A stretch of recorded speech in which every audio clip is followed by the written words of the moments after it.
Hello class, it is Matt, your instructor for COMM201. Welcome to week 4 of the class. We are officially a little past the halfway point, and you all are doing very well. I'll talk more about that in a bit. But now last week, you got to dive into your portfolio projects with your persuasion worksheet. Rest assured, I will get to those and get those graded and return back to you as soon as I possibly can. I try to get all the grading done by Thursday, so should be by then you'll have all your assignments caught up. On a side note, I have been increasingly impressed with how you all have handled assignment work.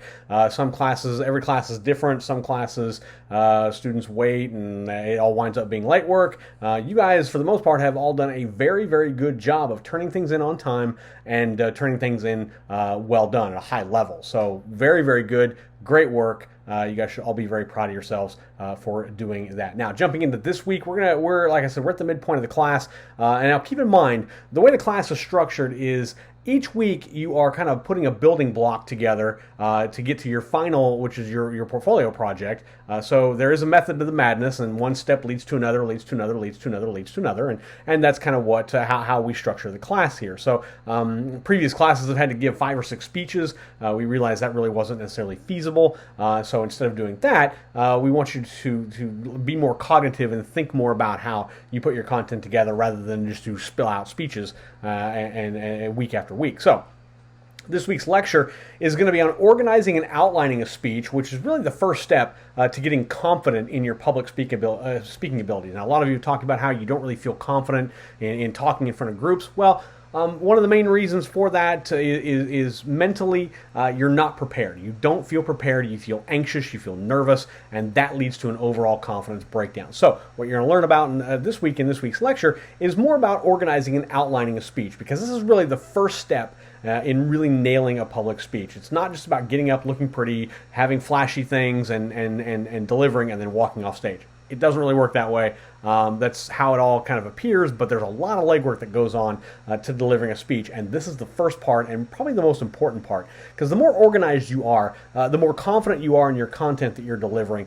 and the more confident you are in delivering that content, so that it all leads to a very big confidence boost the more organized and prepared you are. You're also going to watch a public speaking world champion, and yes, they actually do exist. For one of your assignments, you're going to be putting together a 750-word essay on the speech, and you're going to look at things like how the speech was prepared, how the speaker grabbed the audience's attention, how the speaker conducted himself throughout the speech, and a wide range of things. You can see more specifics on Blackboard, but it's actually a pretty good speech to watch. It's a little long, but I think you'll get through it, and it's actually quite entertaining and a good speech to watch. You're also going to dive into the next segment of preparation for your portfolio speech. This time you're going to build a preparation outline, so see how things kind of all build together. If you need additional information on what this is, just refer back to your portfolio project directions that are under the course assessment tab in Blackboard. But again, one thing leads to another, leads to another, leads to another. So the end result is we're trying to get you fully prepared for that portfolio speech you'll deliver in a couple of weeks. And finally, you're going to compose a 150-word reflection. This is really no different than the reflections you typically do. But I want you to specifically look at your research and planning skills that you used in developing and composing your preparation outline.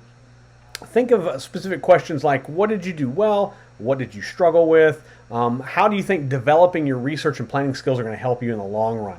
That's going to go a long way to help you compose that reflection. So think about those things whenever you're building out your preparation worksheet for your portfolio. Also, I thought about kind of deciding whether I want to schedule a live session with the class to discuss different things like speeches and parts of your portfolio and things like that.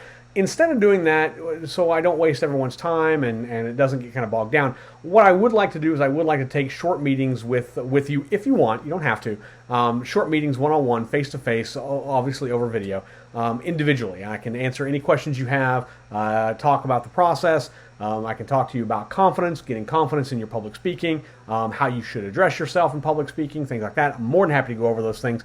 So if you would like to do that, it's completely voluntary. You do not have to. But if you would like to, please email me. My email address is maclark@bryantstratton.edu, and I will be more than happy to set up a time to discuss things face-to-face with you. Again, very easy, very short, not going to take up a whole lot of time, but I do want to make sure that you're getting your questions answered and that you're starting to develop that confidence moving forward into your portfolio speech. So that's all from me. Have a great week. I'll see you all in discussion, and good luck this week.